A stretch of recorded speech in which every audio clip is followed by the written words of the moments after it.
The fluorescent lights hummed their eternal song above the aisles of Morrison's Market, casting everything in that peculiar shade of white that made even the freshest produce look slightly tired.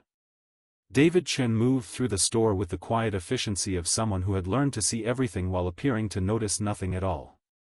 His evening walkthrough had become ritual over the past 2 years, ever since he'd taken the manager position at this particular location in the chain. At 38, David carried himself with a stillness that customers often mistook for aloofness, but his employees had learned to recognize as something else entirely. He noticed things. The way Mrs. Patterson always bought exactly 3 bananas every Tuesday, never more, never less. How teenage Tommy from Produce whistled the same 5 bars of a song he'd probably heard on the radio, over and over, when he was nervous about his upcoming exams. The subtle shift in the way the evening cashiers held their shoulders when the dinner rush hit and their feet began to ache. Tonight, something was different. David paused near the magazine rack, ostensibly straightening the covers of cooking magazines while his peripheral vision tracked the front registers. 3 lanes were open for the evening shift. Jennifer at Register 1 moved with her usual brisk efficiency, her scanner beeping in steady rhythm as she processed a line of customers picking up last-minute dinner ingredients. Carlos at Register 3 chatted easily with an elderly customer about the weather, his natural warmth making even the mundane transaction feel personal. But Register 2 told a different story. Maya Rodriguez stood behind the counter with her dark hair pulled back in the regulation ponytail, her Morrison's Market vest hanging slightly loose on her small frame. She was 16, David knew from her employee file, a junior at Roosevelt High School who worked evenings and weekends to help support her family. On paper, she was one of their most reliable employees. Always on time, rarely called in sick, polite with customers. Her register balanced perfectly at the end of every shift. Tonight, though, her movement seemed fractured. She would scan an item, pause for just a beat too long, then continue. Her usual smile when greeting customers flickered on and off like a fluorescent bulb threatening to burn out. When she handed change back to a customer, David noticed her fingers trembling slightly. David moved closer, pretending to check the promotional displays near the front of the store. A family with 2 young children approached Maya's register, the parents looking harried after what had clearly been a long day. The father placed items on the conveyor belt while the mother tried to wrangle a fussy toddler. "Good evening," Maya said, her voice steady enough, but David caught the slight tremor underneath. "Did you find everything you needed tonight?" The mother looked up with a tired smile. "Yes, thank you. Long day with these 2. Maya nodded and began scanning items. Milk, bread, a bag of apples, a package of chicken breasts. Normal groceries for a normal family on a normal Tuesday evening.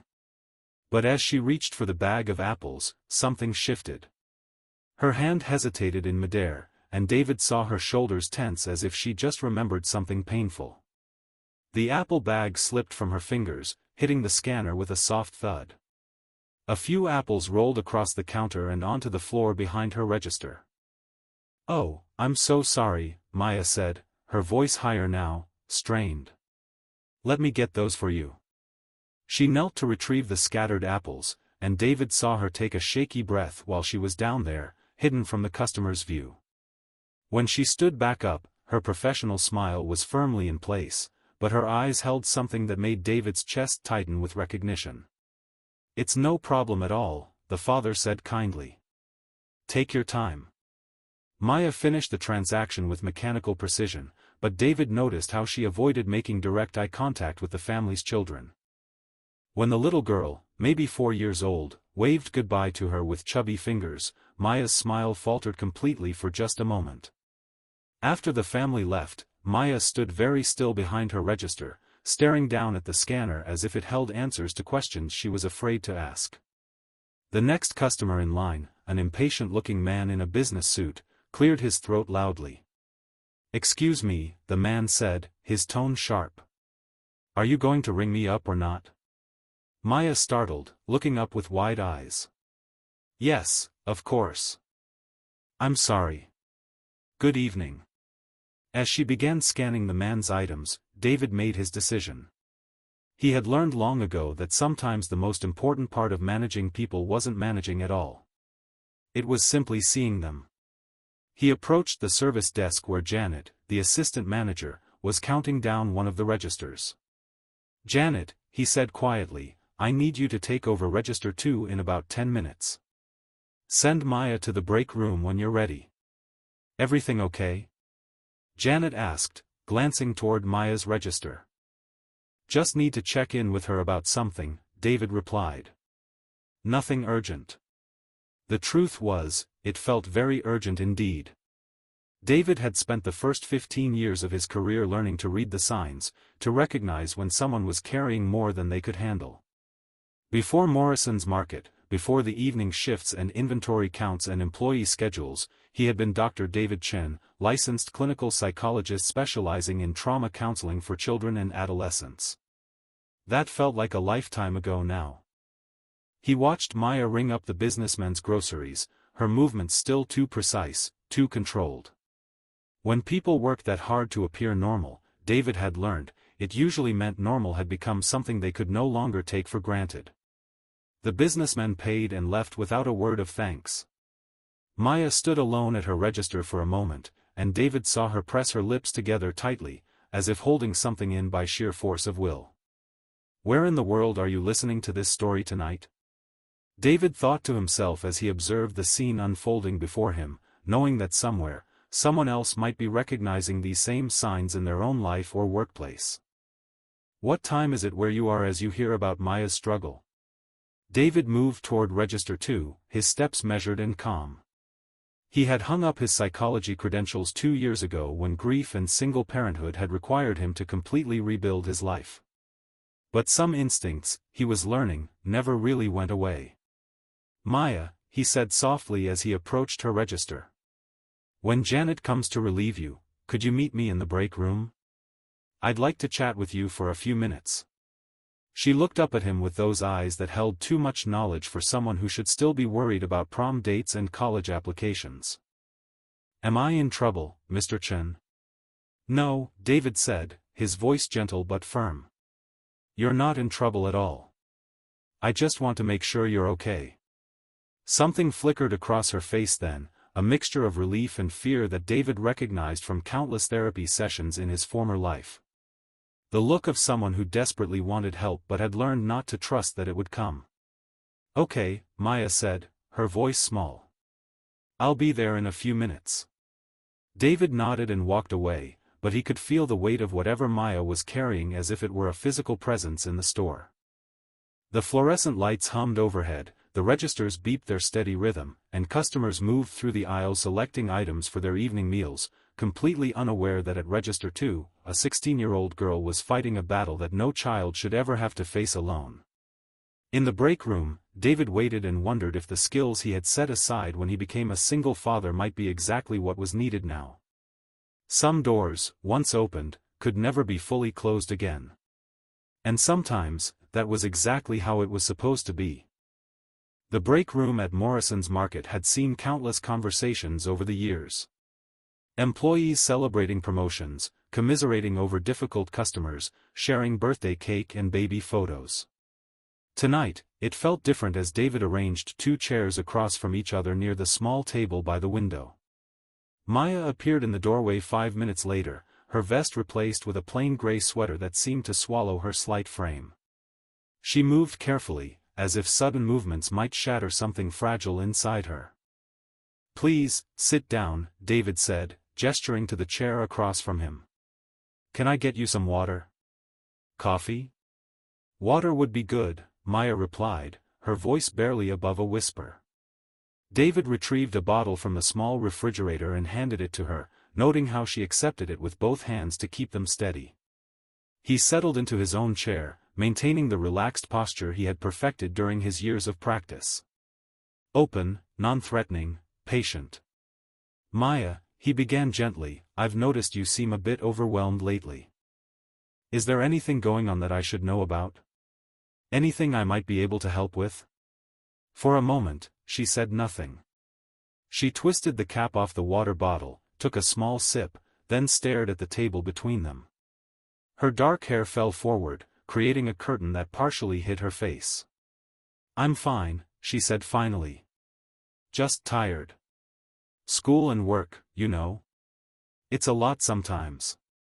David nodded, recognizing the response.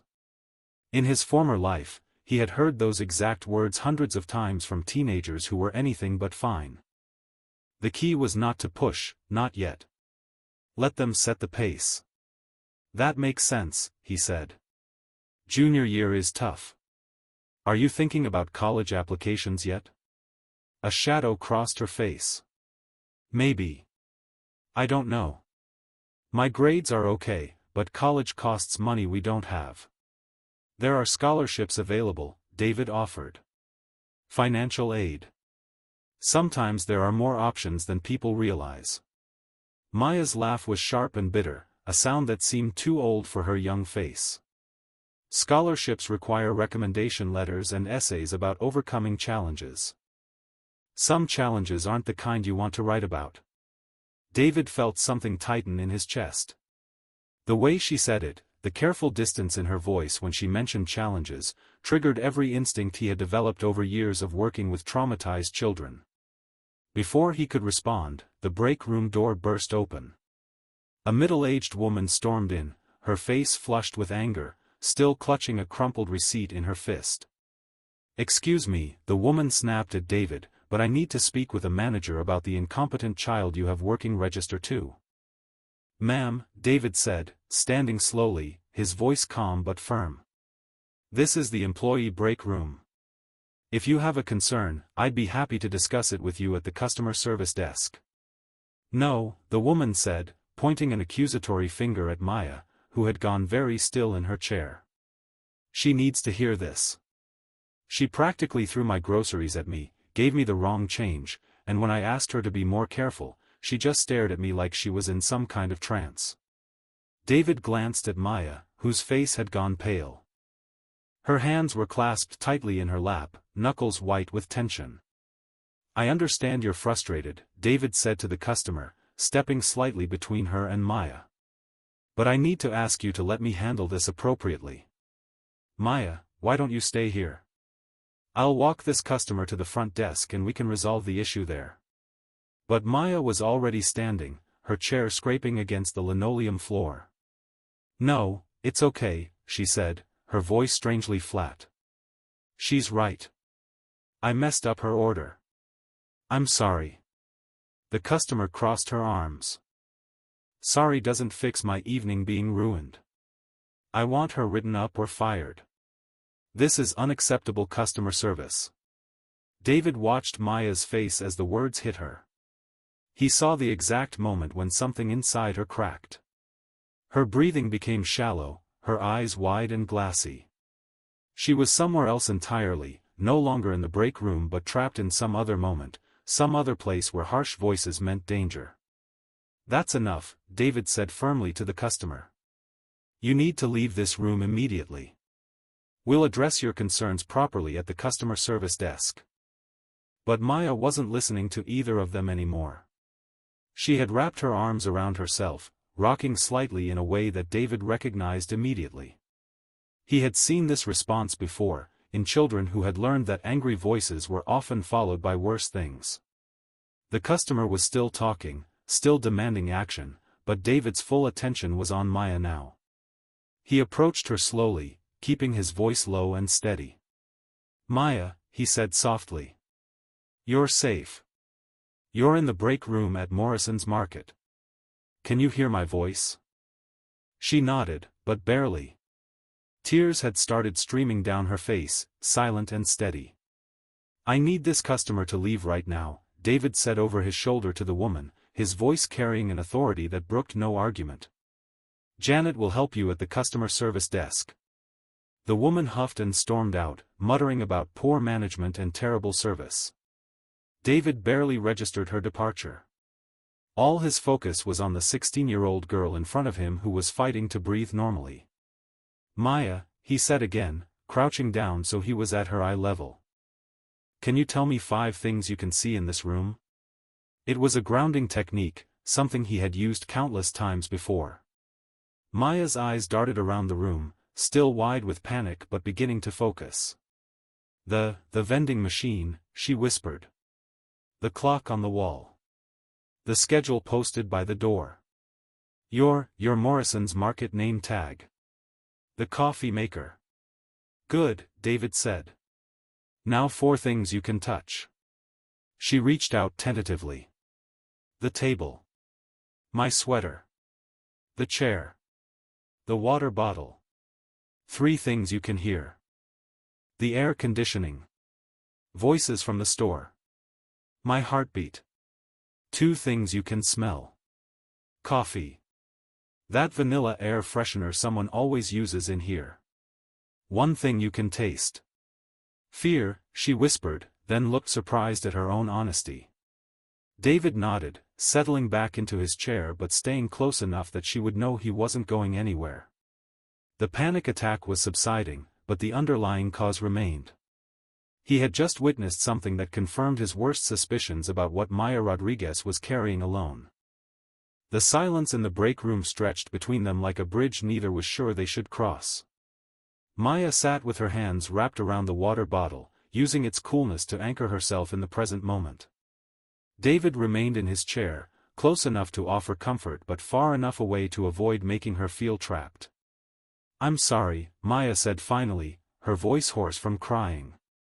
I don't know what happened. I never fall apart like that at work. You don't need to apologize, David replied gently. That customer was completely out of line. No one should speak to you that way, especially not here. Maya's laugh was hollow. You should hear how people talk to me at home. The words slipped out before she could stop them, and David saw the immediate regret flash across her face. She looked down quickly, as if she could somehow take the statement back by avoiding his eyes. David felt his stomach tighten. In his years of practice, he had learned that the most important revelations often came in these unguarded moments, when someone's defenses were lowered by exhaustion or emotional overwhelm. Maya, he said carefully, is home a difficult place for you right now? She was quiet for so long that David wondered if she had decided not to answer. Then she shrugged, a gesture that tried to minimize something that clearly wasn't minimal at all. It's complicated, she said. My mom works double shifts at the hospital. She's a nurse's aide, and with 3 kids to feed, she can't afford to turn down overtime. So I watch my little brother and sister most evenings. That sounds like a lot of responsibility, David observed. Maya nodded, then winced slightly and reached up to touch her left shoulder. The movement was subtle, but David caught it. He had trained himself to notice these small signs of physical discomfort that might indicate something more serious. Are you hurt? He asked, keeping his voice neutral. Maya's hand dropped immediately. No, just sore from stocking shelves yesterday. Heavy boxes, you know. But David had seen the way she moved, the careful positioning of her arm. That wasn't soreness from lifting boxes. He had witnessed too many children try to explain away injuries with similar dismissive explanations. Maya, he said, choosing his words carefully, I want you to know that if you're ever in a situation where you don't feel safe, there are people who can help. Resources available. You don't have to handle everything alone. Her eyes snapped up to meet his, and he saw fear there. Real, stark fear.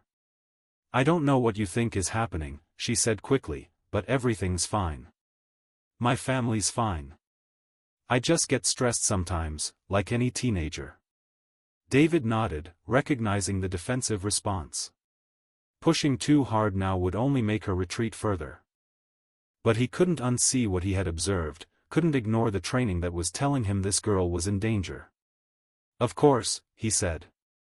I'm not trying to pry. I just want you to know that I'm here if you ever need someone to talk to. Sometimes it helps to have an adult you can trust. Maya's expression softened slightly. Why are you being so nice to me? Most managers would have just written me up for crying in front of a customer. Because I think you're a good kid dealing with a hard situation, David said honestly. And because everyone deserves to have someone in their corner. Something shifted in Maya's face then, a vulnerability breaking through the careful walls she had constructed.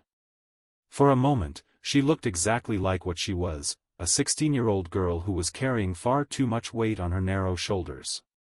"My stepdad," she began, then stopped abruptly. She shook her head. "Never mind. I shouldn't have said anything." David's heart rate picked up. Stepdad. In his experience, that word combined with Maya's other behaviors painted a picture he desperately hoped he was wrong about.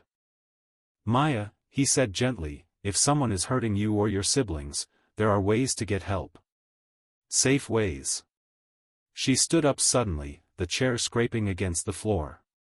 "I need to get back to work. Janet's probably wondering where I am." "Your shift ended 10 minutes ago," David pointed out. "Janet's already closed down your register."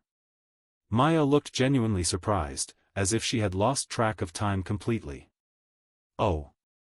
I should go home then. My brother and sister will be wondering where I am." "How old are they?" David asked. "Miguel is 8. Sophia is 5. They're probably doing homework right now." "Well, Miguel is. Sophia is still learning to write her letters." David thought about his own 80-year-old daughter Emma, safely at home with the babysitter, working on her math homework at the kitchen table.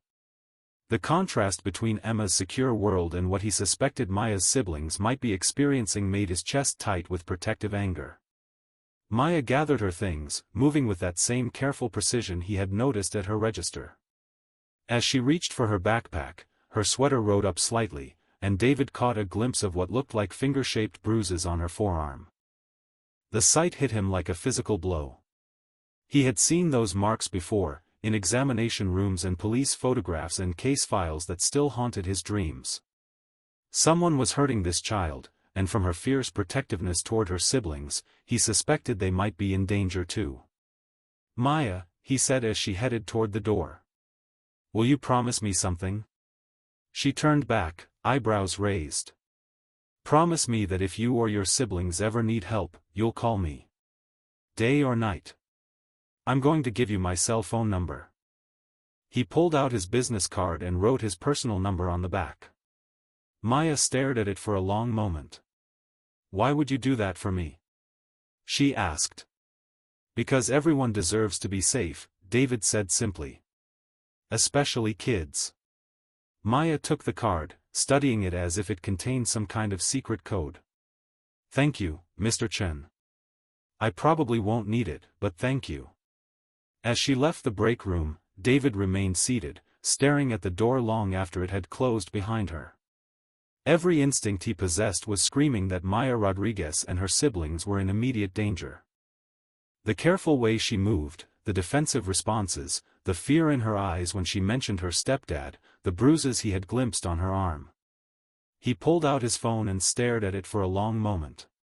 He still had contacts at Child Protective Services, colleagues from his former life who would take his concerns seriously. But Maya had trusted him enough to reveal even the little she had. Calling CPS without her permission might destroy that fragile trust and potentially make her situation worse. For the first time in 2 years, David felt the familiar weight of holding someone else's safety in his hands. He had walked away from this responsibility when grief over his wife's death had made it impossible to continue. But sitting in the break room of Morrison's Market, he realized that some responsibilities found you whether you wanted them or not. Maya Rodriguez needed help, and David Chen might be the only person positioned to provide it. The corporate visit notice had arrived on Thursday morning, giving David exactly 24 hours to prepare for Regional Manager Frank Morrison's inspection. Morrison was the kind of executive who measured success in quarterly reports and profit margins, a man who had climbed the corporate ladder by making hard decisions that looked good on spreadsheets but rarely considered the human cost. David spent Friday morning ensuring every department was spotless, every display perfectly aligned, every employee briefed on corporate protocols. He had worked under Morrison for 2 years and learned that the regional manager valued efficiency above all else. Employees were numbers on a productivity chart, not people with complicated lives and personal struggles. Morrison arrived at precisely 10 o'clock, his silver sedan pulling into the parking lot with the kind of punctuality that suggested he had been waiting around the corner for the exact appointed time. He emerged wearing a charcoal gray suit that probably cost more than most of his employees made in a month, his thinning hair perfectly styled, his expression already critical before he had even entered the store. "David," Morrison said by way of greeting, his handshake firm and brief. "How are we performing against last quarter's metrics?" "Good morning, Frank," David replied, falling into step beside him as they moved through the automatic doors. "We're up 3% in overall sales, customer satisfaction scores are holding steady at 4.2 out of 5, and we've had 0 safety incidents this quarter." Morrison nodded, but his attention was already focused on the store layout, his sharp eyes cataloging every detail. He pulled out a tablet and began making notes as they walked through the produce section. "Inventory looks good," Morrison observed. "What about staffing levels? Are we maintaining the labor cost targets?" "We're right on target," David confirmed. The team has been very responsive to the efficiency initiatives. They continued through the store, Morrison asking pointed questions about turnover rates, overtime costs, and customer complaint trends. David provided answers with the kind of professional competence that had kept him in Morrison's good graces, but his mind kept drifting to Maya. She had called in sick today, which was unusual for her. In the 6 months she had worked there, she had never missed a shift.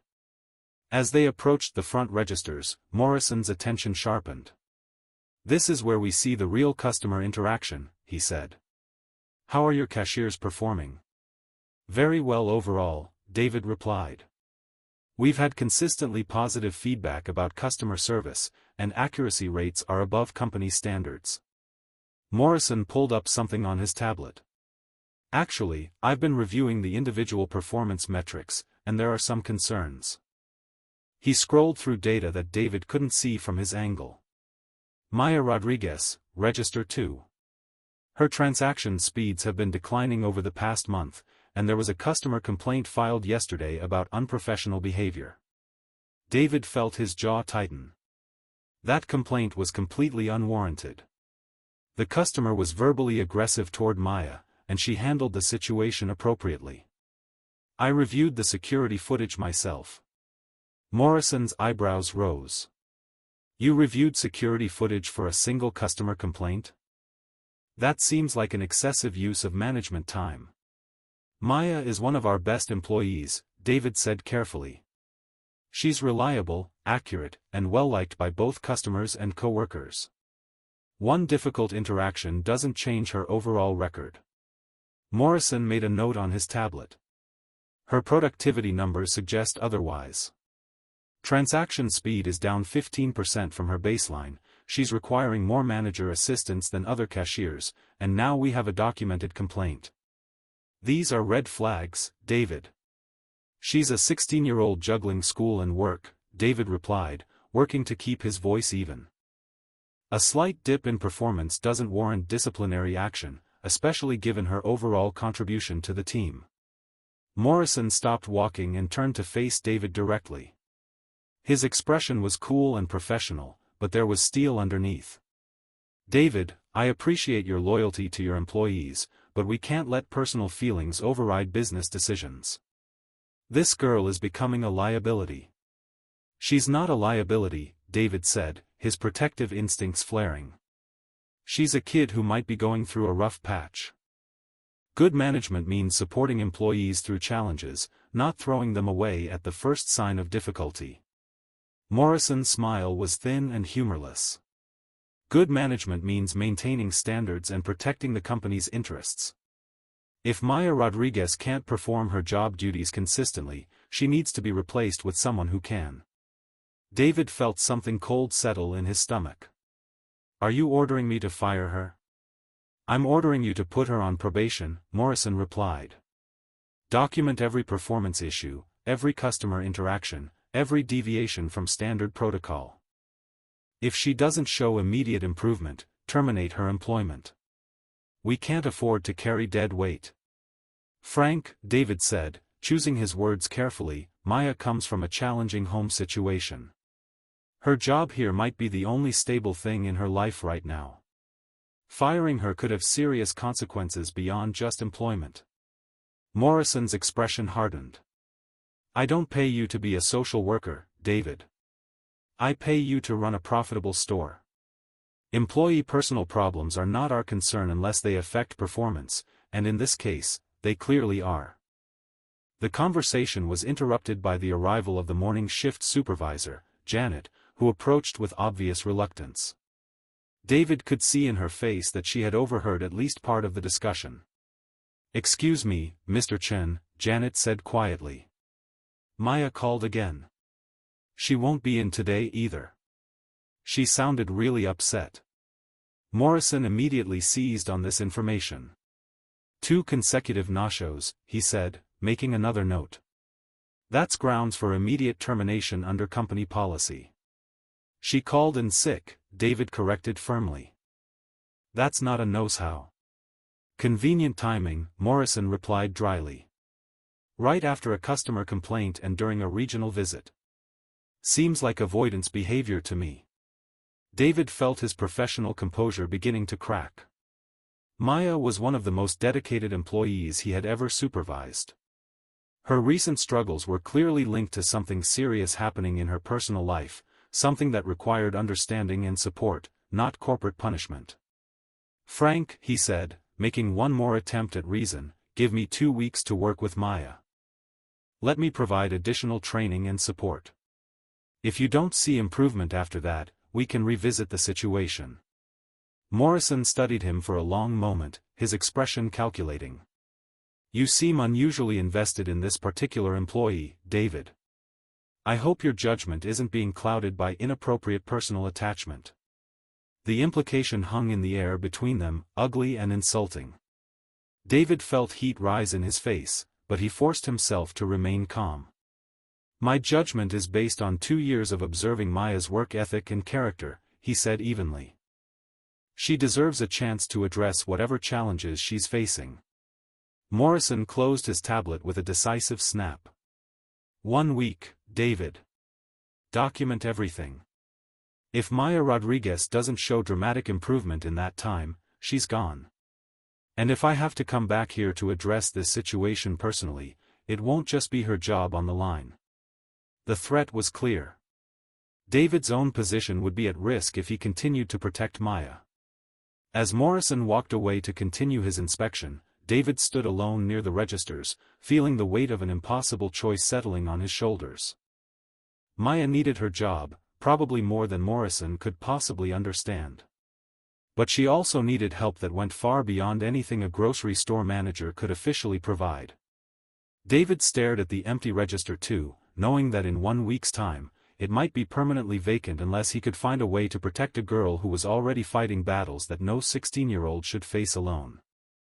Saturday evening brought an unexpected phone call that made David's blood run cold. His daughter Emma was at a sleepover, the store was closed, and he was reviewing inventory reports when his cell phone rang. The number was unfamiliar, but something compelled him to answer. Mr. Chen? The voice was barely a whisper, shaky and desperate. It's Maya. I'm sorry for calling so late. David immediately set aside his paperwork, his full attention focused on the tremor in her voice. Maya, where are you? Are you okay? I'm at the emergency room at General Hospital, she said, and David could hear tears in her words. I brought my little sister Sophia. She's hurt, and I don't know what to do. David was already reaching for his car keys. What happened to Sophia? There was a long pause, filled only with the sound of Maya's unsteady breathing. My stepdad was drinking again. Mom's working a double shift, and he got angry because Sophia spilled juice on his newspaper. He grabbed her by the arm and threw her across the room. She hit the coffee table. David's hands tightened on the steering wheel as he backed out of his driveway. The clinical part of his mind, the part trained in recognizing abuse patterns, catalogued every detail Maya was sharing. But the father in him felt sick with rage at the image of a 5-year-old child being hurt by an adult who should have been protecting her. Is Sophia conscious? He asked, forcing his voice to remain calm. Is she talking to you? She's awake, but her arm is really swollen and she keeps crying. The nurse said they need to take x-rays, but they're asking all these questions about how it happened, and I don't know what to say.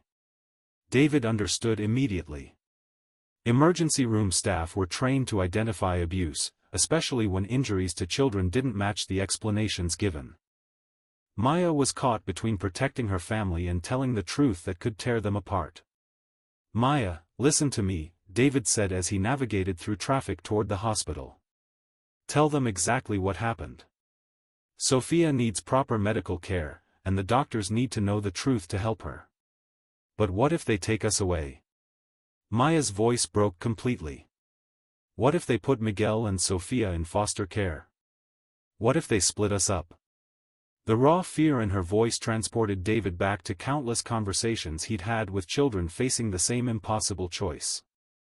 Stay in an unsafe home with family, or risk being separated and placed with strangers who might not understand their bonds.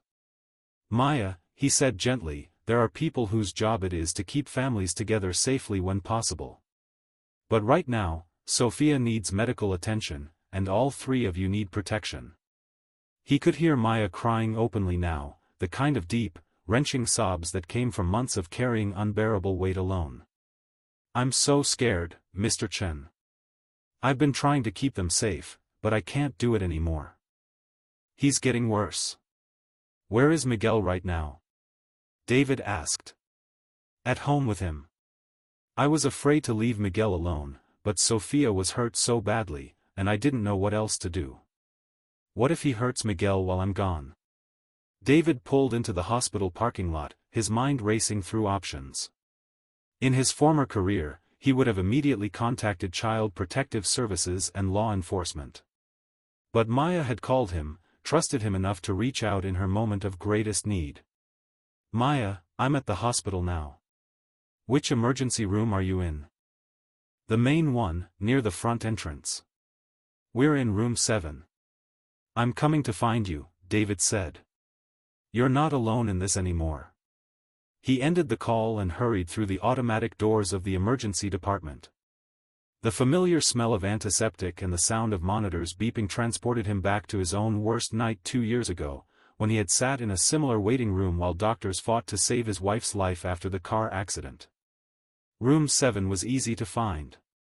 Through the partially open door, David could see Maya sitting in a plastic chair beside a narrow hospital bed where a small girl with dark pigtails lay curled on her side. Sophia's left arm was in a temporary sling, and even from the doorway, David could see the swelling and bruising that extended from her wrist to her elbow. Maya looked up when he knocked softly on the door frame. Her face was streaked with tears, her hair disheveled, and there was a desperate gratitude in her eyes that broke David's heart. "You came," she whispered. "Of course I came," David replied, entering the room and pulling another chair close to Maya's. "How is Sophia doing?" "The doctor said her arm isn't broken, but there's severe bruising and possibly some ligament damage.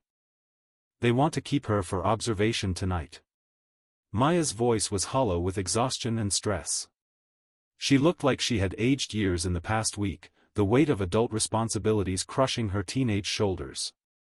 "What part of this story resonates most with you?" David found himself thinking as he looked at Maya's brave, frightened face.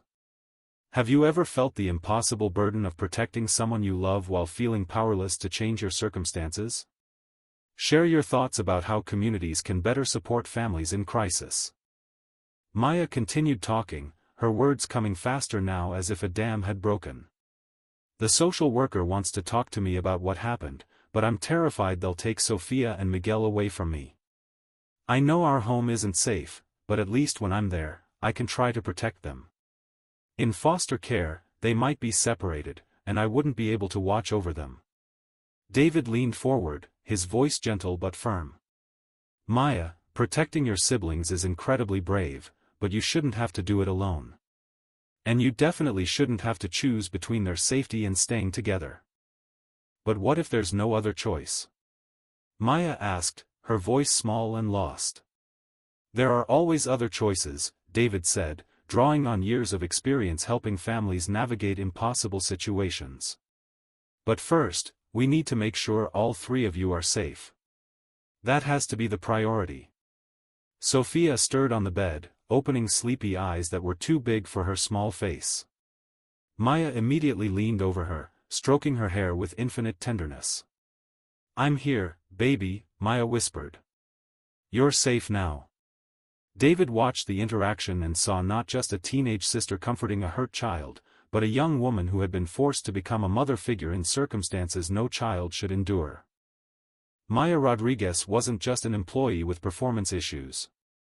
She was a 16-year-old girl holding her family together through sheer force of will and love. The weight of Morrison's ultimatum, the threat to Maya's job, suddenly seemed insignificant compared to the real crisis unfolding in this hospital room. David realized that his role as a store manager was about to collide with skills and instincts he thought he had left behind forever. Monday morning arrived with the weight of impossible decisions pressing down on David's shoulders. He had spent most of Sunday at the hospital with Maya and Sophia, helping navigate conversations with social workers and medical staff. Sophia had been released with a follow-up appointment scheduled, but the bruises on her small arms served as a stark reminder of the danger waiting at home. Maya had returned to work that morning, moving through her tasks with mechanical precision. Her register accuracy was perfect, her customer interactions polite and professional, but David could see the exhaustion in every line of her body. She was operating on pure adrenaline and determination, holding herself together through sheer force of will. David had spent the early morning hours drafting a request for employee assistance funds, researching company policies on temporary housing support, and reviewing Morrison's Market's family crisis protocols. Every corporate manual he consulted spoke about supporting employees in need, but the actual mechanisms for providing help were buried in bureaucratic procedures that could take weeks to implement. When his desk phone rang at 10:30, David recognized Morrison's number immediately. "David," Morrison's voice was crisp and impatient. "I've been reviewing the weekend incident reports. I see Maya Rodriguez was involved in some kind of family emergency that resulted in missed work and a hospital visit." David chose his words carefully. Maya's 5-year-old sister was injured and required emergency medical care. Maya responsibly notified us and handled the situation appropriately. Hospital records show the child suffered injuries consistent with physical abuse, Morrison continued, his tone suggesting he viewed this information as merely data to be processed. "This creates potential liability issues for the company if we're seen as employing someone from an unstable household situation." David felt heat rise in his chest. "Frank, Maya is the victim here, not the perpetrator. She's been protecting her siblings while trying to maintain her employment and school responsibilities. She deserves our support, not additional scrutiny." Morrison's sigh was audible through the phone. "David, I understand your impulse to help, but we're running a business, not a social services agency. Maya's personal problems are affecting her work performance, creating customer complaints, and now potentially exposing us to legal complications. She's one of our most dedicated employees," David argued.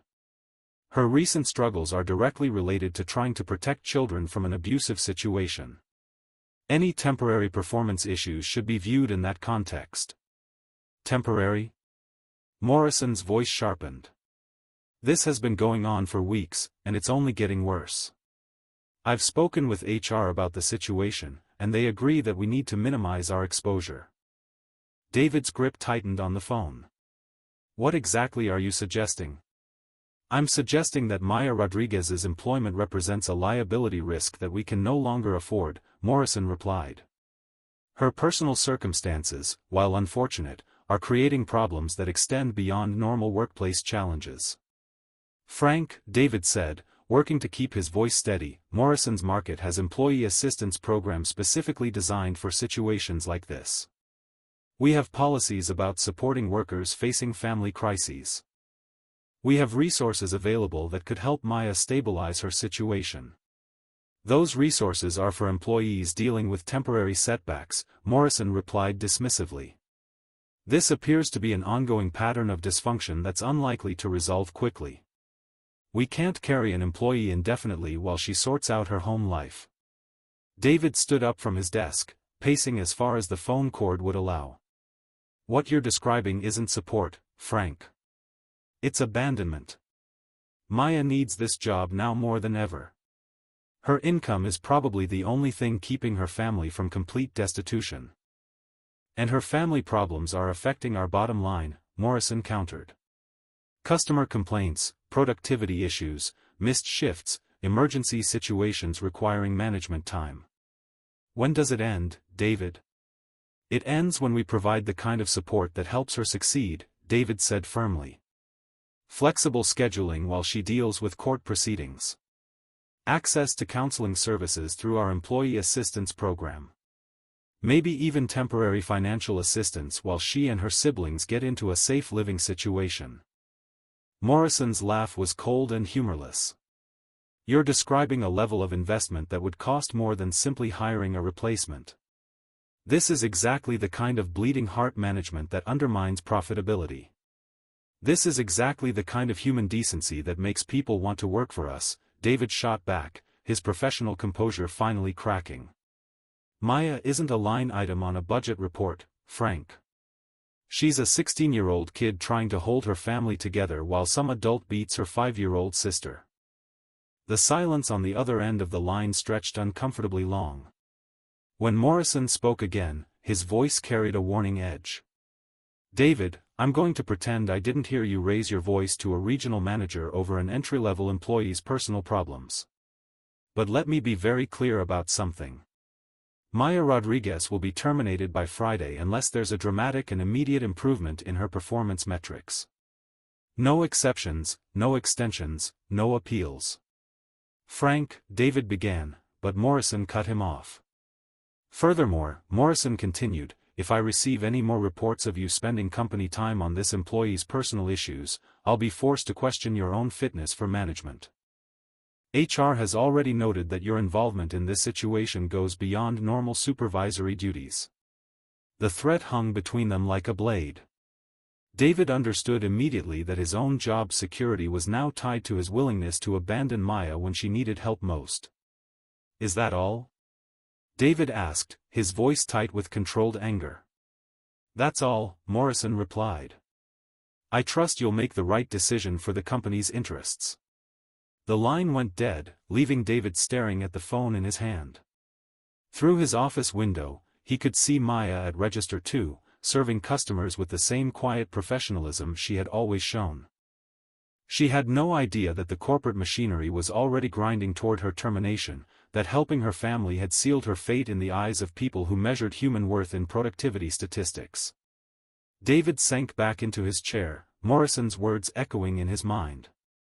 Bleeding heart management. As if caring about the welfare of employees was a character flaw rather than a fundamental responsibility of leadership.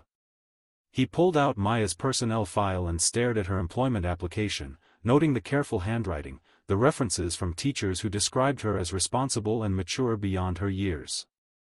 6 months ago, when he had hired her, Maya Rodriguez had been exactly the kind of employee any manager would want, reliable, hardworking, eager to learn. Now she was exactly the kind of employee any decent human being should want to protect. David reached for his laptop and began researching emergency assistance programs, legal aid resources, and safe housing options for families escaping domestic violence. If Morrison's market wouldn't support Maya through official channels, he would find other ways to help. The skills he had developed in his former career weren't just gathering dust in some forgotten part of his mind. They were about to become the most important tools he had ever used. Tuesday evening, Maya's register remained empty. David had called her cell phone 3 times, each call going straight to voicemail. By 6 o'clock, when her shift should have been halfway finished, a cold dread had settled in his stomach that had nothing to do with Morrison's ultimatum and everything to do with the 16-year-old girl who had never missed work without calling. Janet approached his office door with obvious concern. Still no word from Maya, she said quietly. Should I call someone in to cover her shift? Yes, David replied, already reaching for his car keys. Call Tommy in from produce. I need to step out for a few minutes. Everything okay? Janet asked, but David was already heading for the back exit. The Rodriguez family lived in a neighborhood David rarely had reason to visit, where chain-link fences surrounded small houses with peeling paint and cars that had seen better decades. Maya's address led him to a narrow duplex with a postage stamp yard and windows covered by mismatched curtains. Even from the street, he could hear raised voices coming from inside. David sat in his car for a moment, listening to the sound of adult male anger punctuated by what sounded like children crying. Every instinct from his former career was screaming that he was about to walk into an active domestic violence situation. The responsible thing would be to call police immediately and let trained professionals handle whatever was happening inside that house. But Maya was in there. And so were her 80-year-old brother and 5-year-old sister. David approached the front door and knocked firmly but not aggressively. The voices inside immediately fell silent. After a long moment, the door opened to reveal a man in his early 40s with bloodshot eyes and the distinctive smell of alcohol on his breath.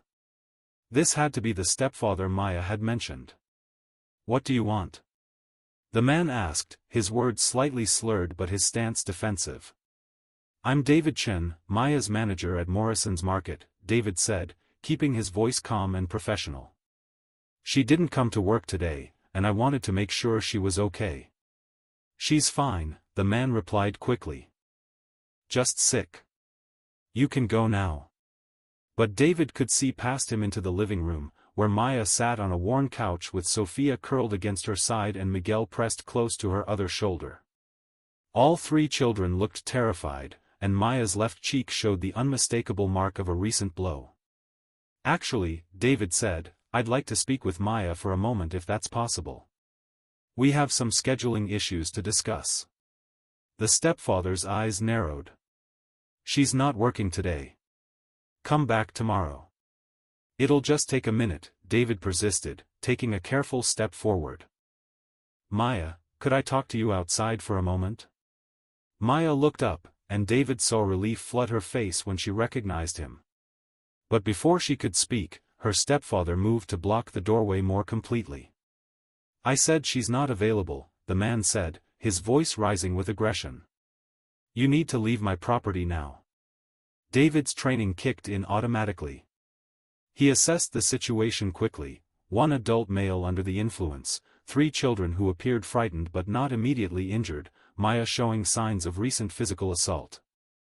De-escalation was the priority, followed by ensuring the children's safety. "I understand," David said, raising his hand slightly in a non-threatening gesture.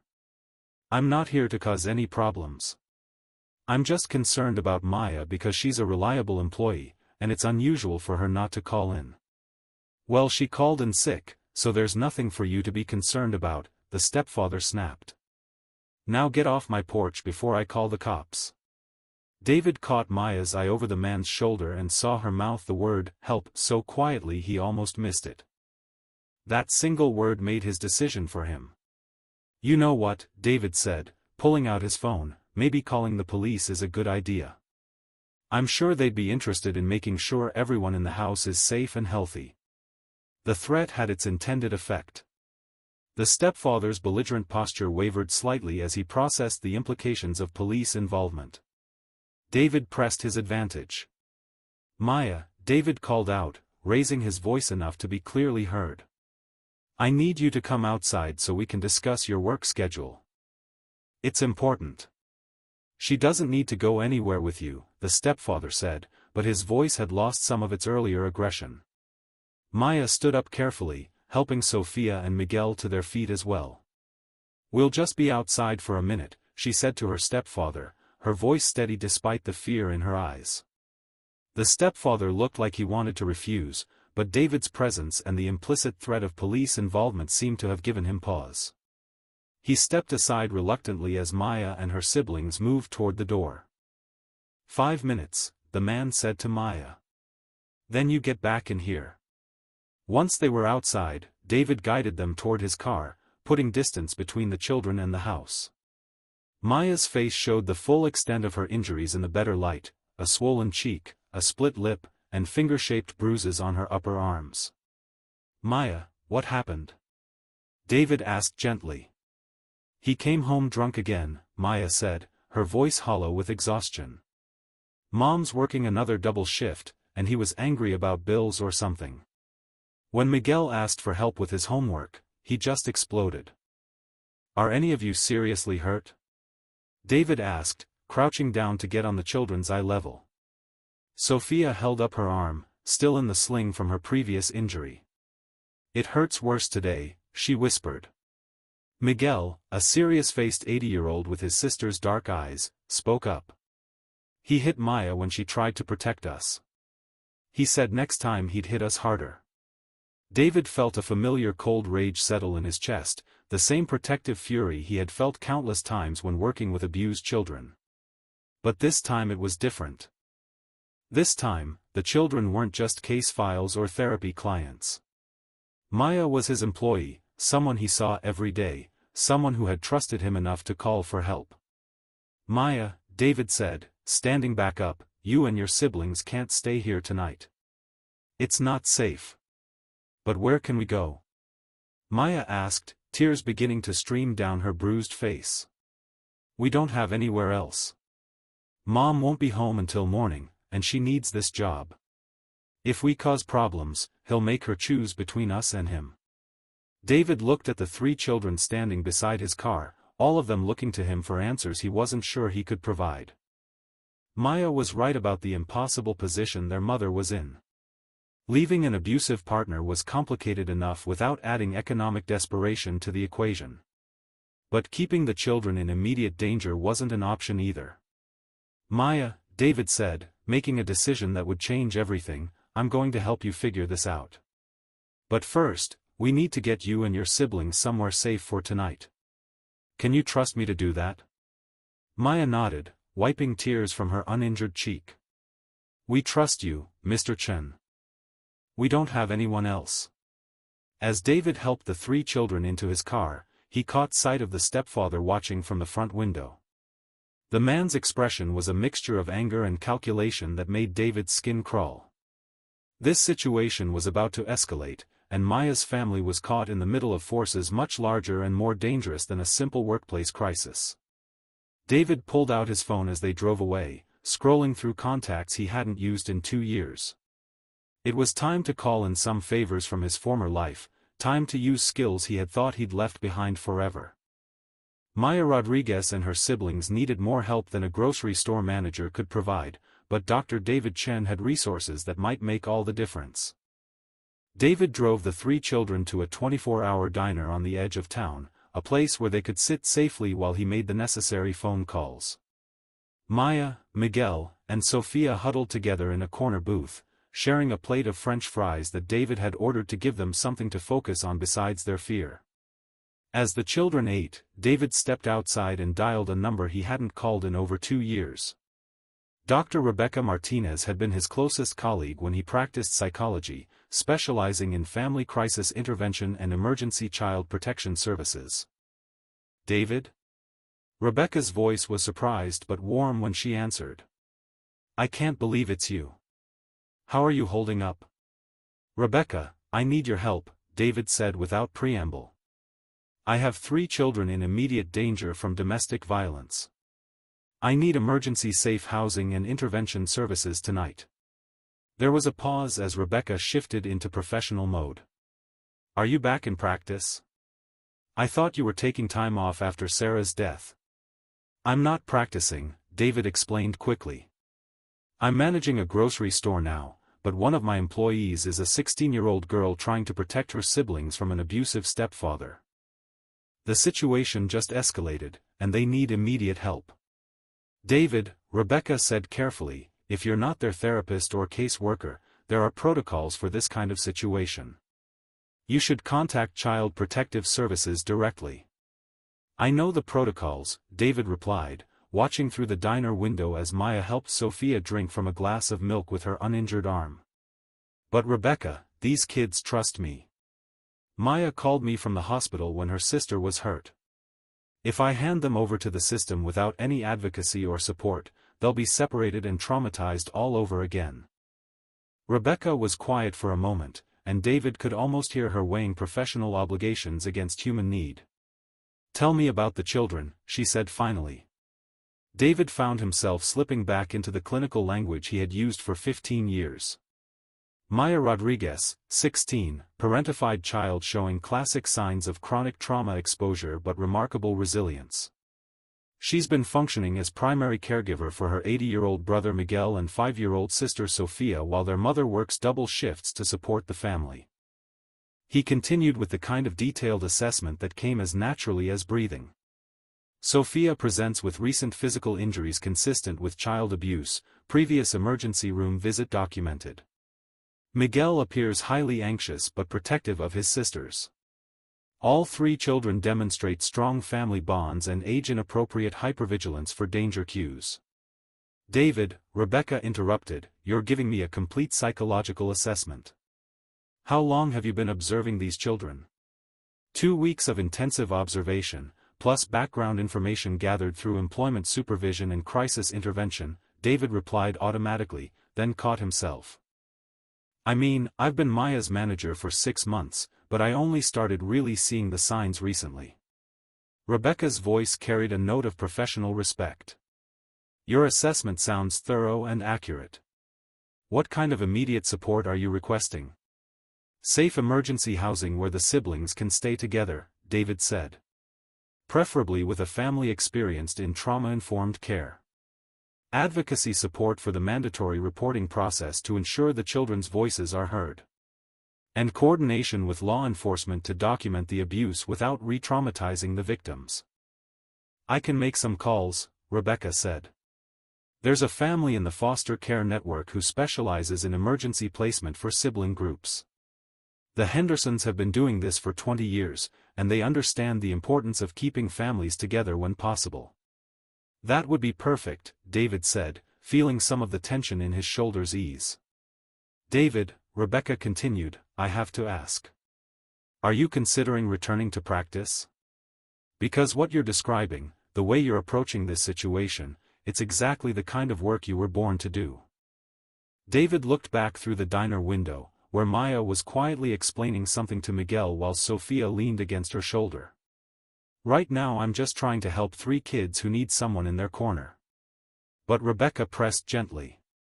"You left practice because the work became too painful after Sarah died. But maybe this is the universe telling you that your skills are still needed." Before David could respond, his phone buzzed with an incoming call. Morrison's number appeared on the screen, and David's stomach tightened. He was supposed to be at the store, managing the evening shift, dealing with whatever crisis Morrison had discovered in his absence. "Rebecca, I need to take this call," David said. "Can you get started on placement for tonight?" "I'll call you back within the hour," Rebecca promised. "David, whatever made you walk away from psychology, don't let it stop you from helping these children. They need someone who understands trauma, and that's exactly what you are." David answered Morrison's call as he walked back toward the diner. "Frank, before you say anything, I had a family emergency with one of my employees." "David," Morrison's voice was ice cold, "Janet told me you left the store during peak hours to chase after Maya Rodriguez. This is exactly the kind of inappropriate involvement I warned you about." "Maya and her siblings were in immediate physical danger," David replied, pushing through the diner doors. "I couldn't ignore that." "You're not a social worker," Morrison snapped. "You're not a police officer. You're a store manager who's jeopardizing his own career over an employee who's already being terminated." "Frank," David said, sliding back into the booth across from the 3 children, "when you see children in danger, you help them. It's that simple. What's simple is that you've now abandoned your post during business hours, violated company policy about employee relationships, and potentially exposed Morrison's market to liability by involving yourself in a domestic situation," Morrison replied. "I want you back at the store immediately to discuss your continued employment." David looked at Maya's bruised face, at Sofia's injured arm, at Miguel's wide eyes that had seen too much violence for an 80-year-old. These children had no one else. Their mother was working desperately to keep the family afloat financially. Their stepfather was the source of the danger they faced. Maya had trusted David enough to ask for help, and he wasn't about to abandon them now. "Frank," David said quietly, I'll be back at the store tomorrow morning. Tonight, I'm exactly where I need to be. Then don't bother coming back at all, Morrison said, and ended the call. David stared at his phone for a moment, processing what had just happened. He had essentially just quit his job, or been fired, or both. The steady income that supported his own daughter, the health insurance, the retirement benefits, all of it was probably gone. Mr. Chen? Maya's voice was small and worried. Are you in trouble because of us? David put his phone away and looked at the 3 children who were depending on him. No, Maya. I'm exactly where I'm supposed to be. Outside, his phone rang again. Rebecca's number appeared on the screen, hopefully with news about safe placement for the night. As David answered the call, he realized that for the first time in 2 years, he was using skills that felt like more than just a job. He was doing work that mattered, protecting children who needed protection, being the kind of person Sarah would have been proud of. The cost might be higher than he had anticipated, but some things were worth any price. Wednesday morning brought an unexpected visitor to Morrison's market. David had arrived early to clean out his office, assuming his employment was officially terminated after the previous night's phone call with Morrison. He was boxing up his personal items when Janet knocked on his door. Mr. Chen, she said hesitantly, Frank Morrison is here. He's asking to see you in the conference room. David found Morrison seated at the small table where they conducted employee reviews and disciplinary meetings. But this morning, the regional manager looked different. His usual sharp confidence seemed subdued, and there were papers spread in front of him that David didn't recognize. Sit down, David, Morrison said without his typical authoritative tone. David remained standing. Frank, if you're here to make my termination official, just say so. I have things to take care of today. Morrison looked up at him with an expression David had never seen before. Something that might have been uncertainty, or even regret. Actually, I'm here because I spent most of last night doing research. Research about what? David asked. About you, Morrison replied, tapping one of the papers on the table. Dr. David Chen, licensed clinical psychologist. 15 years of practice specializing in childhood trauma and family crisis intervention. Published researcher in post-traumatic stress treatment for adolescents. Former consultant to the county's Child Protective Services Division. David felt his stomach tighten. Where did you get that information? Morrison's voice was careful, almost apologetic. After our phone call last night, I was furious about your insubordination. I was prepared to fire you and possibly pursue legal action for abandoning your post. So I decided to dig into your background to see if there were patterns of irresponsible behavior. And what did you find? David asked. Morrison picked up another document. I found Dr. Rebecca Martinez's contact information in your emergency contacts file. When I called her to inquire about your professional history, she told me about the call you made last night. She explained what you were actually doing when you left the store. David said nothing, waiting to see where this conversation was heading. Morrison continued, his voice growing quieter. She also told me about your wife's death 2 years ago. About how you left your practice because the grief made it impossible to continue helping other families when you couldn't save your own. She said you were one of the most dedicated child advocates she'd ever worked with. What's your point, Frank? David asked. My point is that I completely misunderstood the situation, Morrison said, standing up and walking to the window. I saw Maya Rodriguez as a problem employee whose personal issues were affecting business. I saw your support for her as misguided management that prioritized feelings over profits. Morrison turned back to face David. I didn't see a trained professional recognizing signs of severe child abuse and taking appropriate action to protect vulnerable children. David studied Morrison's face, looking for signs of manipulation or corporate damage control. What you saw was accurate, Frank. Maya's performance was declining. Her personal situation was affecting her work. Those things were true. But the context changes everything, Morrison replied. Dr. Martinez explained that abused children often show exactly the kinds of performance issues Maya was exhibiting. Difficulty concentrating, emotional volatility, physical symptoms of chronic stress. She said any competent therapist would have recognized those signs immediately. David felt a flicker of something he couldn't quite identify.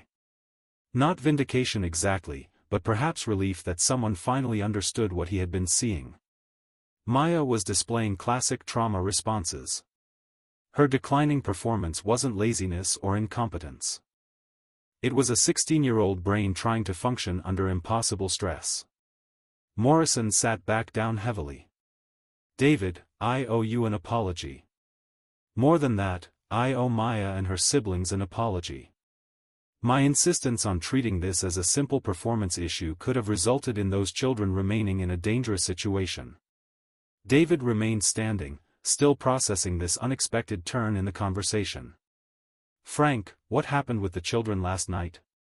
Dr. Martinez contacted me after she spoke with you, Morrison said. She wanted to make sure I understood that Morrison's Market had an employee who was literally saving children's lives on his own time.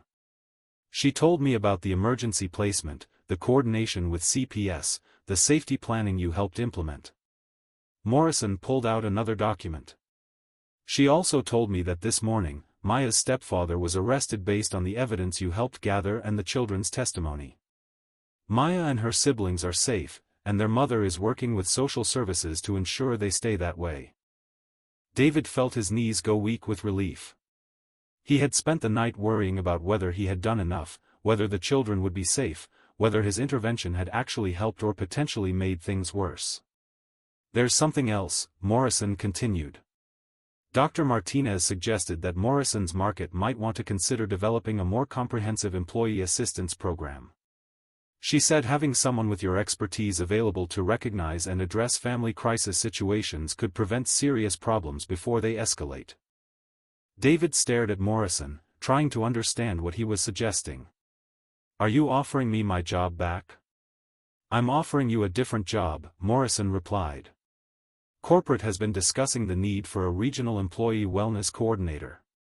Someone who could work with our stores to identify employees in crisis and connect them with appropriate resources. Someone who understands both business operations and human services. The role would involve traveling between our locations, training managers to recognize signs of employee distress, developing partnerships with local social service agencies, Morrison continued. It would be a significant promotion, with salary and benefits commensurate with your professional qualifications. David was quiet for a long moment, processing this unexpected opportunity. Why the change of heart, Frank?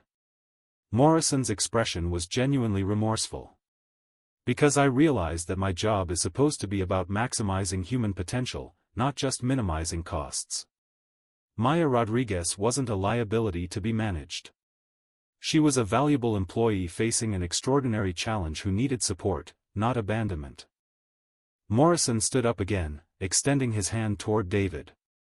Dr. Martinez also pointed out that we probably have other employees facing similar challenges that we're completely missing because we don't know how to recognize the signs. She said you could change that. David looked at the offered handshake, thinking about Maya's bruised face, Sophia's injured arm, Miguel's frightened eyes.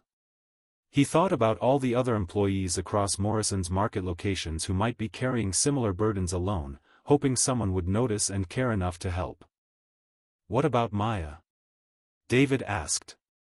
Her job is secure, and she'll have access to whatever support services she needs, Morrison replied. Dr. Martinez is helping coordinate ongoing assistance for the family. Maya's mother has been connected with legal aid to pursue custody modifications and domestic violence protection. David shook Morrison's hand, feeling something shift inside his chest. For 2 years, he had convinced himself that walking away from psychology was necessary for his own healing. But maybe Rebecca had been right. Maybe the universe was telling him that his skills were still needed, just in a different context. Frank, David said, I accept the position. But I have one condition. Morrison nodded. What's that? Maya gets to keep working at this store, with Janet as her direct supervisor. I don't want her to feel like she has to worry about job performance while her family is still stabilizing. Agreed, Morrison said immediately. Dr. Chen, I think this is the beginning of something important. Not just for Morrison's Market, but for every employee who walks through our doors carrying burdens we never bothered to see. As David shook Morrison's hand, he realized that sometimes the most important career changes came not from planning or ambition, but from simply refusing to look away when someone needed help. Thursday afternoon brought another unexpected visitor to Morrison's Market, though this one arrived with much less fanfare than regional management typically commanded. Sarah Kim stepped through the front doors wearing jeans and a simple cardigan, looking more like a customer than the founder and owner of a multi-million-dollar grocery chain. David was at Register 2, training the afternoon supervisor on trauma-informed approaches to employee management, when Janet approached with obvious excitement. "Mr. Chen," she said quietly, "Sarah Kim is here. She's asking to speak with you personally." David looked across the store to where a petite woman in her 60s was examining the employee recognition board near customer service. Sarah Kim was something of a legend in the company, a Korean immigrant who had built Morrison's Market from a single store into a regional chain while maintaining a reputation for treating employees like family. David approached her with the same respect he might show a beloved grandmother, though he knew her gentle demeanor masked one of the sharpest business minds in the industry. "Ms. Kim," David said, offering a slight bow that acknowledged her cultural background.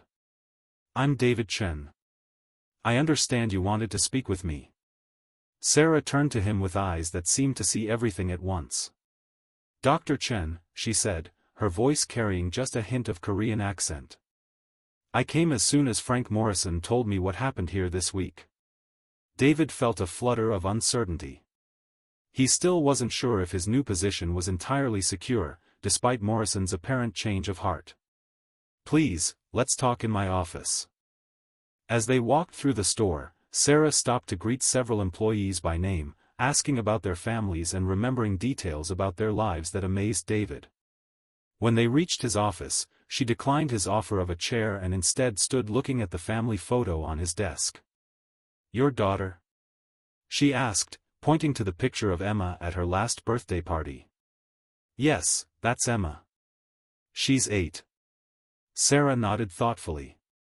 "I had to leave my daughter with relatives when I first came to America. Starting this business meant working 18-hour days, 7 days a week. I told myself it was temporary, that I was building something that would give her a better life." She turned to face David directly. "But children need their parents present, not just financially successful. You understand this, I think." David wasn't sure where the conversation was heading, but he sensed this was important. "Yes, I do understand that. It's part of why I left my psychology practice. Emma needed me to be available, not consumed by work." Sarah smiled, an expression that transformed her entire face. "Frank Morrison told me you risked your job to protect 3 children you barely knew. He said you used professional skills you'd set aside to coordinate their rescue and safety. This tells me everything I need to know about your character." She moved to the window overlooking the sales floor, where Maya was back at her register, moving with more confidence than David had seen in weeks. "And that young woman, Maya. She's back at work already?" "With reduced hours and additional support," David replied. "Her family situation has stabilized, and she wanted to return. Work gives her a sense of normalcy while everything else is changing." Sarah nodded approvingly. "This is exactly right. Too many companies would have simply terminated her employment and moved on. But healing happens through connection and stability, not isolation." David studied Sarah's face, recognizing something familiar in her understanding. "Ms. Kim, do you have experience with family crisis situations?" Sarah's expression grew more serious. "Dr. Chen, when I was building this company, I discovered that many of my employees were immigrants like myself, single mothers, people fleeing difficult situations. I learned that business success means nothing if the people who create it are suffering." She pulled out a leather portfolio and extracted several documents. "This is why I've been developing something I call the Morrison's Market Family Support Initiative. Comprehensive employee assistance that goes beyond traditional programs to address real-life crises. David looked at the papers she handed him, scanning details about emergency housing assistance, legal aid partnerships, trauma counseling services, and child care support. It was exactly the kind of program he had dreamed about during his years in private practice. "This is remarkable," David said. "How long have you been planning this?" 2 years, Sarah replied. "But I needed the right person to implement it. Someone who understood both business operations and human services. Someone who could train our managers to recognize employees in crisis and respond appropriately." She looked directly at David. "Frank Morrison told me about your background, about the expertise you brought to Maya's situation. He said you turned what could have been a corporate liability into an opportunity to demonstrate our values in action." David felt something click into place. The job Morrison had offered him wasn't just damage control or corporate restructuring. It was the realization of a vision Sarah had been developing for years. "Dr. Chen," Sarah continued, "I want to offer you the position of Director of Employee Family Services.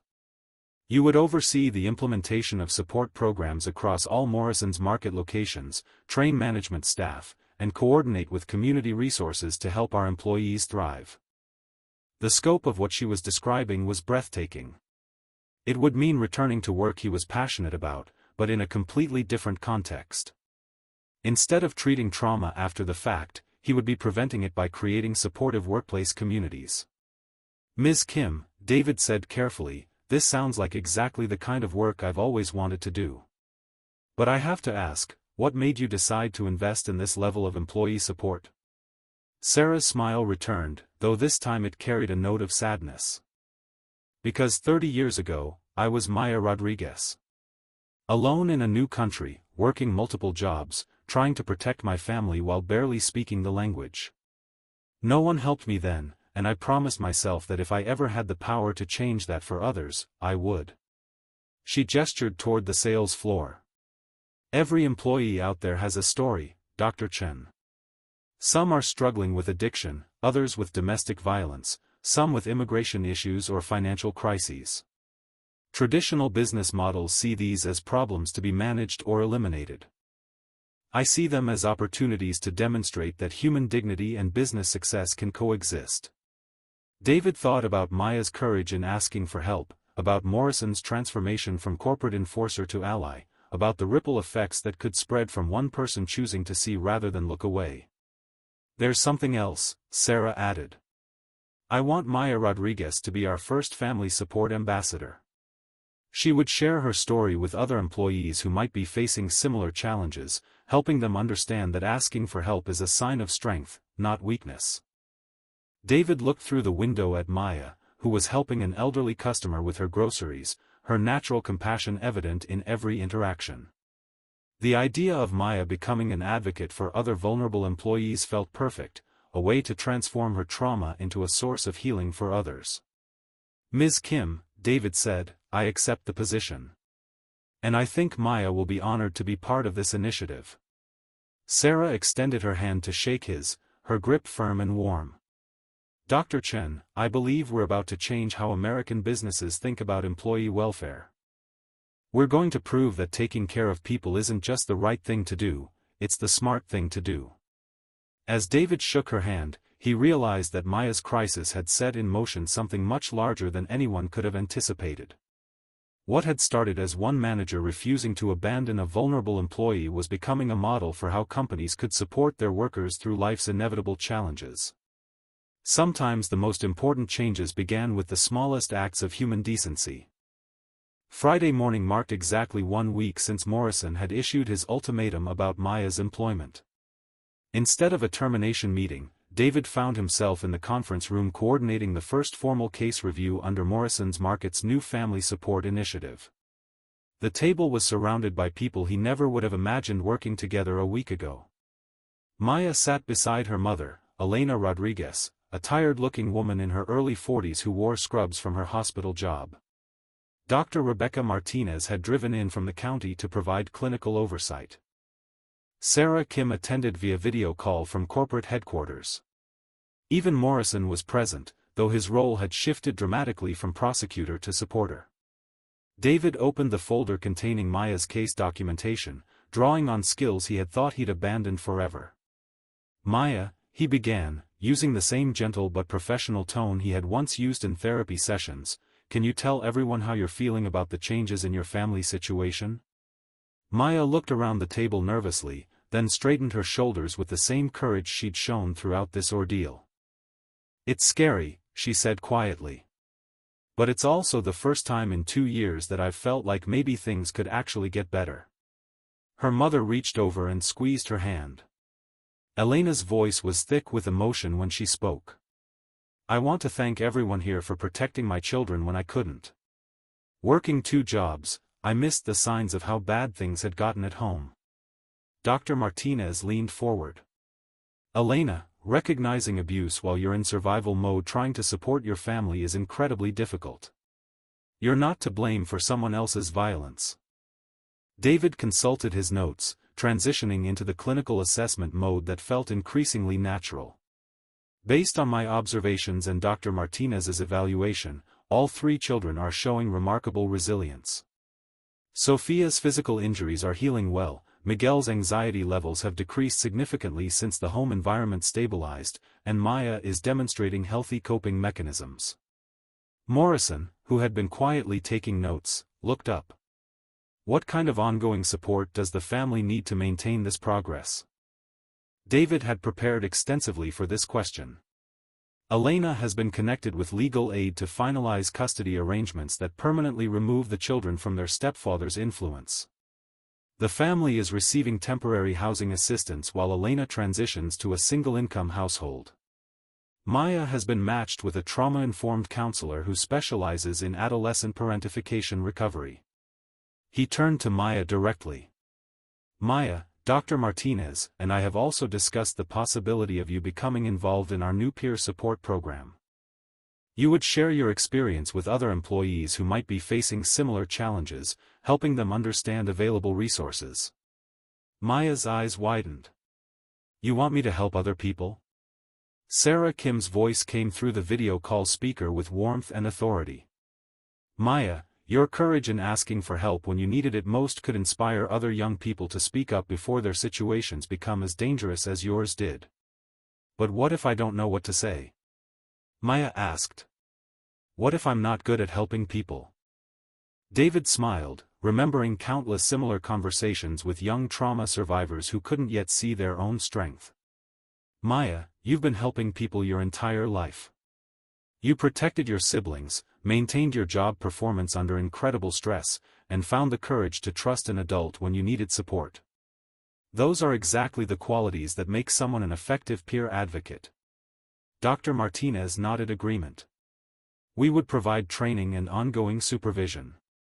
You wouldn't be alone in this role, and you could help other teenagers understand that reaching out for help is a sign of strength, not weakness." Elena looked at her daughter with obvious pride. Maya has always been mature beyond her years. Maybe now she can use that maturity to help others instead of just surviving. Morrison cleared his throat, his expression serious but supportive. "I want to address something important. Maya, your job performance over the past month has been excellent. Dr. Chen's training has helped our entire management team understand how to better support employees facing personal challenges." He consulted his own notes. "Under the new Family Support Initiative, Maya, you'll have access to flexible scheduling for counseling appointments, educational support including college preparation resources, and emergency assistance if any future crises arise." David felt a deep satisfaction watching this collaborative support system come together around Maya and her family. This was what comprehensive care looked like when institutions chose to invest in human welfare rather than simply managing problems. If this touched your heart, he thought to himself, imagining the community of listeners who might be following Maya's journey, let us know where you're listening from and subscribe for more stories of hope and resilience. How many other workplaces could transform the way they support employees facing impossible choices? Maya looked around the table at all the adults who had committed to supporting her family's healing. "Mr. Chen," she said, "how did you know how to help us?" I mean, I know you used to be a psychologist, but you seem to understand exactly what we needed. David considered how to answer that question honestly.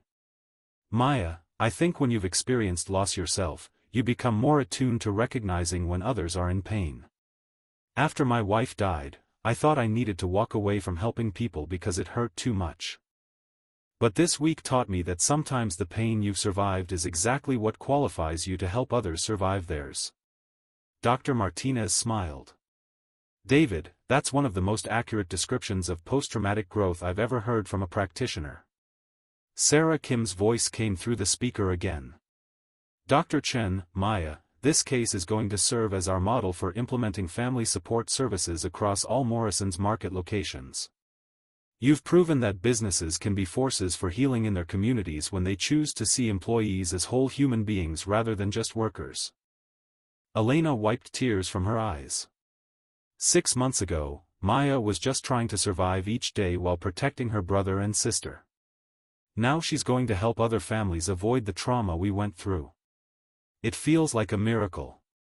David looked at Maya, seeing not the frightened, overwhelmed teenager who had broken down in the store break room, but a young woman who had discovered her own strength and was ready to use it in service of others. Sometimes the people who had survived the worst circumstances were exactly the ones best equipped to guide others toward safety. As the meeting concluded with detailed plans for ongoing support and Maya's transition into her peer advocate role, David realized that this wasn't just about saving one family from a crisis. It was about creating a model that could transform how entire communities responded to human suffering. Maya Rodriguez had asked for help when she needed it most. That single act of courage was about to change hundreds of other lives. 3 months later, David stood in the newly renovated Employee Family Resource Center at Morrison's Market, watching Maya facilitate her first peer support group meeting.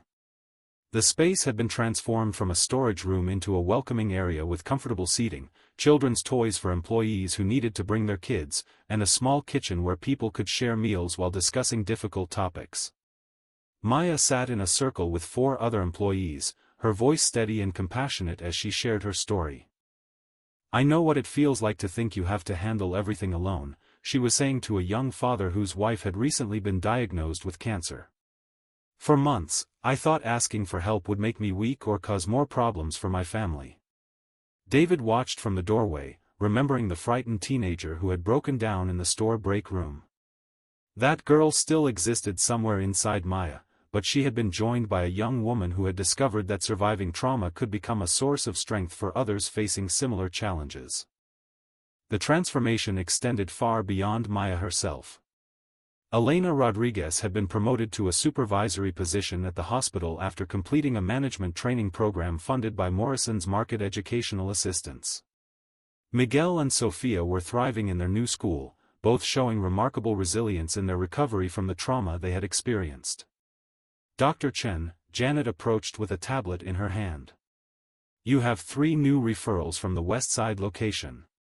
2 employees dealing with domestic violence situations and 1 whose teenage son is struggling with addiction. David nodded, accepting the tablet. The Employee Family Support Initiative had expanded to 12 Morrison's Market locations, with plans to reach all 37 stores within the next year. Each case required careful coordination between trained managers, community resources, and when necessary, clinical professionals like Dr. Martinez. The work was challenging in ways David had never experienced during his private practice. Instead of seeing clients in the controlled environment of a therapy office, he was intervening in real-time crises while people continued working, parenting, and managing the daily demands of their lives. But the results were remarkable. Employee turnover had dropped by 40% at participating locations. Customer satisfaction scores had improved as happier, more stable employees provided better service. Most importantly, dozens of families had received support that prevented minor challenges from becoming major crises. Maya finished with her group and approached David as the other participants gathered their belongings. Mr. Chen, she said, I wanted to let you know that I've been accepted to the State University's social work program. I'm going to study family crisis intervention. David felt a surge of pride and satisfaction. Maya, that's wonderful news. Have you figured out how to balance college with your work here? Maya smiled, the expression transforming her entire face. Ms. Kim has offered me a scholarship through the Morrison's Market Foundation, and I'll be able to continue my peer support work as part of my field placement requirements. I'm going to become a professional advocate for families like mine. David thought about the ripple effects that would spread from Maya's decision. She would carry her lived experience into formal training, becoming exactly the kind of professional who could bridge the gap between academic knowledge and real-world understanding of trauma and resilience. Dr. Chen, Maya continued, I wanted to ask you something. When you first noticed I was struggling, what made you decide to help instead of just writing me up like other managers might have? David considered the question carefully. Maya, I think it was because I recognized something in you that I had seen in myself. The look of someone carrying more than they should have to carry alone. When my wife died, I felt like I was drowning while trying to appear normal for my daughter's sake. I think I saw that same struggle in you. Maya nodded thoughtfully. Do you think that's why you're so good at this work? Because you understand what it feels like to need help? Before David could answer, his phone buzzed with a message from Sarah Kim. The text included a photo from the National Retail Federation conference, where Sarah was presenting Morrison's Market's Employee Family Support Initiative as a model for industry-wide adoption. Actually, David said, showing Maya the photo, I think you're the one who's good at this work. You're the one who had the courage to ask for help when you needed it. Everything that happened after that was just adults doing what adults should do, protecting children and supporting families. Maya looked at the photo of Sarah Kim addressing hundreds of business leaders about the importance of comprehensive employee support. Do you think other companies will actually adopt programs like ours? David thought about the inquiries he had been receiving from corporations across the country, all wanting to understand how Morrison's Market had achieved such dramatic improvements in employee satisfaction and retention. I think they will, because you've proven that supporting employee welfare isn't just morally right, it's economically smart. As Maya prepared to leave for her college orientation session, David walked through the store one final time that day. He passed Register 2, where a new employee was receiving patient training from Janet. He stopped by the break room where employees were sharing dinner while discussing a coworker's upcoming custody hearing. In the Employee Family Resource Center, he found a note left by one of the afternoon support group participants.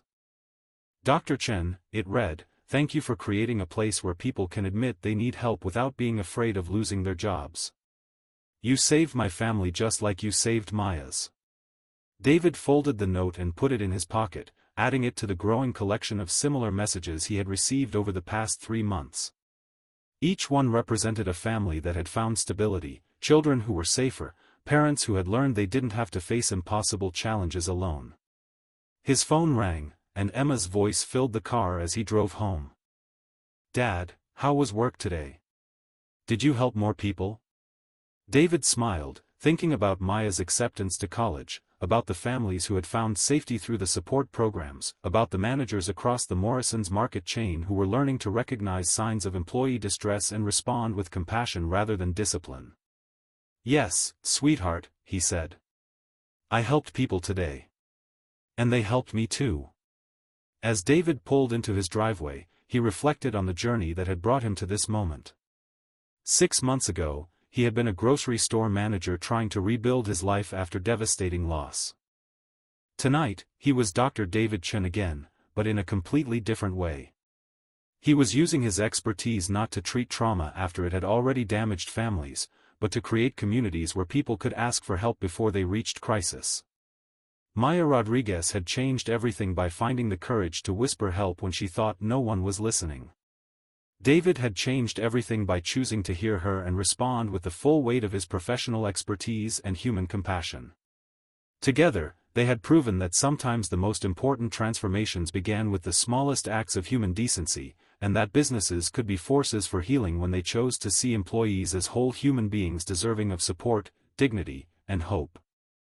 The fluorescent lights of Morrison's Market would continue humming their eternal song, but now they illuminated a place where people could find not just employment, but community, safety, and the understanding that no one had to face life's challenges alone.